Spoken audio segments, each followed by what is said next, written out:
रहस्यमयी लाइब्रेरी का शून्य ग्रंथ। शहर के सबसे पुराने हिस्से में एक विशाल पत्थर की बनी लाइब्रेरी थी जिसकी खिड़कियां हमेशा बंद रहती थीं। 12 साल की अन्वेषा ने सुना था कि वहां मास्टर ग्रंथ नाम के एक रहस्यमयी टीचर रहते हैं जो दशकों से बाहर नहीं निकले। लोग कहते थे कि उस लाइब्रेरी की अलमारियां रात में अपनी जगह बदल लेती हैं। अन्वेषा ने हिम्मत जुटाई और भारी दरवाज़ा धकेलकर अंदर कदम रखा। अंदर हजारों किताबों की महक और सन्नाटा था। अचानक उसकी नज़र एक ऐसी मेज़ पर पड़ी जहां सिर्फ एक किताब रखी थी, पूरी तरह सफ़ेद और कोरी। जैसे ही अन्वेषा ने उसे छुआ, पूरी लाइब्रेरी में हल्की सी फुसफुसाहट गूंजने लगी। सावधानी से बिटिया, वो कोई साधारण किताब नहीं है। एक गहरी और धीमी आवाज़ आई। अंधेरे कोने से मास्टर ग्रंथ बाहर निकले। उन्होंने एक लंबा काला लबादा पहना था और उनकी आंखें किसी जलते हुए दिए की तरह चमक रही थीं।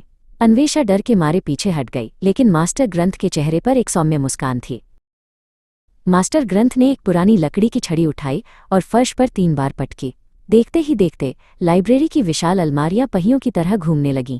किताबों के बीच से एक गुप्त रास्ता दिखाई देने लगा जो जमीन के नीचे की ओर जाता था। असली ज्ञान छिपाया जाता है, अन्वेषा, दिखाया नहीं जाता, उन्होंने कहा। अन्वेषा मास्टर ग्रंथ के पीछे पीछे उस संकरी गुफा जैसे रास्ते में उतर गई। वहां दीवारों पर हजारों छोटे छोटे कांच के जार रखे थे जिनमें नीली रोशनी तैर रही थी। ये क्या है? अन्वेषा ने फुसफुसाते हुए पूछा। मास्टर ग्रंथ ने बताया कि ये शहर के उन लोगों की यादें हैं जो अपनी कहानियां भूल चुके थे। वे एक बड़े कमरे में पहुंचे जहां बीचों बीच स्याही का एक छोटा सा फव्वारा था। मास्टर ग्रंथ ने अन्वेषा को उस सफ़ेद किताब को फव्वारे के पास ले जाने का इशारा किया। ये स्याही सिर्फ कागज पर नहीं चलती, ये सच लिखती है। आज तुम्हें इस लाइब्रेरी का एक नया अध्याय लिखना होगा। अन्वेषा ने कांपते हाथों से वो सफ़ेद किताब उठाई और स्याही के फव्वारे के पास ले गई। जैसे ही एक बूंद किताब पर गिरी, पन्ने खुद ब खुद पलटने लगे। कोरे कागजों पर सुनहरे अक्षरों में अन्वेषा के बचपन की वो बातें छपने लगीं जो वो खुद भी भूल चुकी थीं। मास्टर ग्रंथ ने अन्वेषा को एक चमकता हुआ मोरपंख कलम दिया।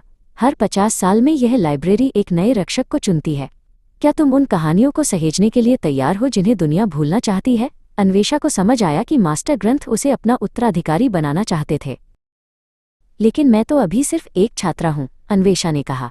मास्टर ग्रंथ हंसे और उनकी हंसी पूरे कमरे में संगीत की तरह गूंज उठी। एक अच्छा लेखक हमेशा एक छात्र ही होता है, अन्वेषा। तुम्हारी हिम्मत ने तुम्हें यहाँ तक पहुँचाया है, अब तुम्हारी कलम तुम्हें आगे ले जाएगी। अन्वेषा ने मेज़ पर बैठकर उस किताब के पहले पन्ने पर अपना नाम लिखा। मास्टर ग्रंथ धीरे धीरे धुंध में ओझल होने लगे, मानो वे खुद एक कहानी का हिस्सा बन गए हों।